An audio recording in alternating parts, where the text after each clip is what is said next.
Ses propos acerbes sur Chantal Biya lui valent désormais d'être dans le collimateur du pouvoir camerounais. Depuis l'étranger, la militante Marlène Mvoutou se retrouve traquée pour avoir osé critiquer publiquement la première dame. Explication. L'heure a sonné pour Marlène Mvoutou.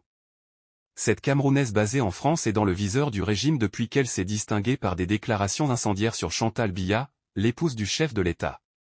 Des propos très commentés sur les réseaux sociaux, mais qui sont manifestement très mal passés du côté du palais de Yaoundé, au point de déclencher une véritable chasse à la femme à l'encontre de Marlène Mvoutou. Des attaques frontales contre Chantal Biya. Le 7 janvier 2024, elle critiquait les vidéos de la première dame devenues virales sur la toile montrant celle-ci en train de donner du champagne à un nourrisson. Madame la première dame du Cameroun, à moins que vous ayez signé un contrat publicitaire avec une marque de champagne, je ne vois pas la raison pour laquelle vous faites la promotion à grande échelle de cette boisson alcoolisée. Lançait-elle. Marlène Mvoutou ne se contentait pas même de ses remontrances sur un sujet de société.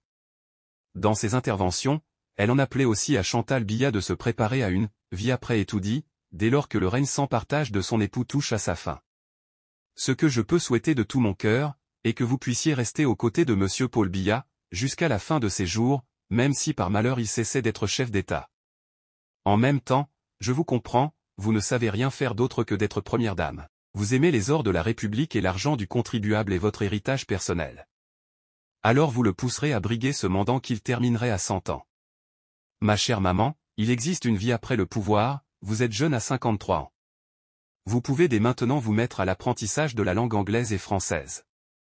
Pour nous écrire vos mémoires d'une première dame qui n'a jamais parlé en 30 ans, soulignez Mvoutou.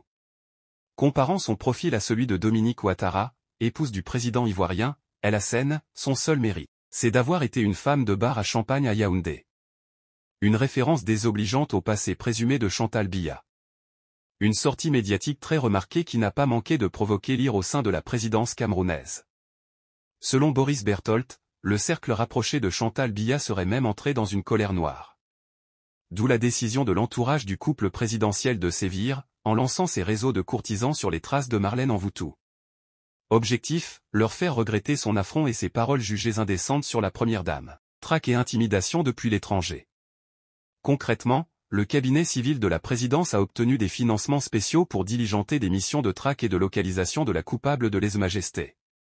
Selon les informations de Boris Berthold, des blogueurs et activistes pro-Biya basés en France et en Europe ont même été missionnés pour tenter de collecter tout renseignement permettant de retrouver Marlène Mvoutou. Dis-moi ce que vous en pensez dans les commentaires, et abonnez-vous s'il vous plaît, pour avoir plus d'informations.